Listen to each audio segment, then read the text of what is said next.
I'm Rob Braun. Jurors hear from serial killer Anthony Kirkland, but he did not take the stand today. His taped confession includes graphic details of the murder of 13-year-old Esme Kenney. Local 12's Anjanette Levy was in court as the tapes were played, and she's live now at the Hamilton County Courthouse with what they reveal. Anjanette. Well, Cammie, unsurprisingly, Anthony Kirkland changed his story a couple of times. At first, he denied knowing that a young girl was missing, but slowly, over a couple of hours, detectives worked hard on him and got him to open up. There's nothing that can cleanse your soul and your heart more than the truth.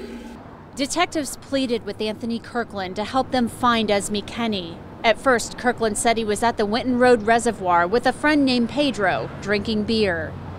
When you and Pedro were walking around the reservoir, did you guys see anybody else? Was it just you two?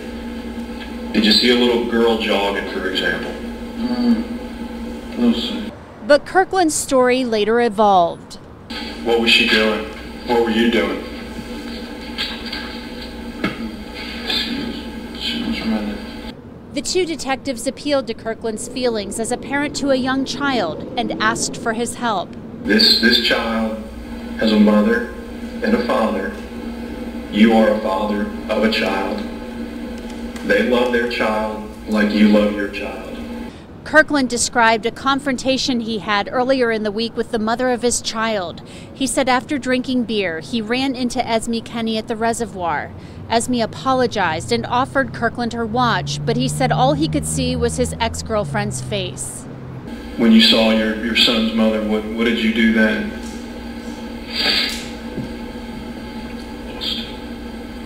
You lost it? Kirkland described his anger and what he did to Esme Kenney next. Kicked her, punched her in the stomach. Kicked her and you punched her.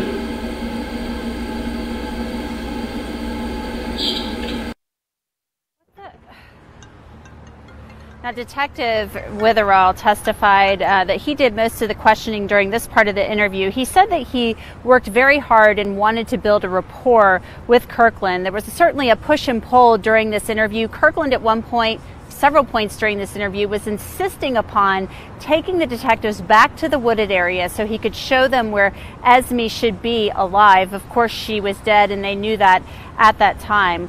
Witherell went back and forth with Kirkland quite a bit.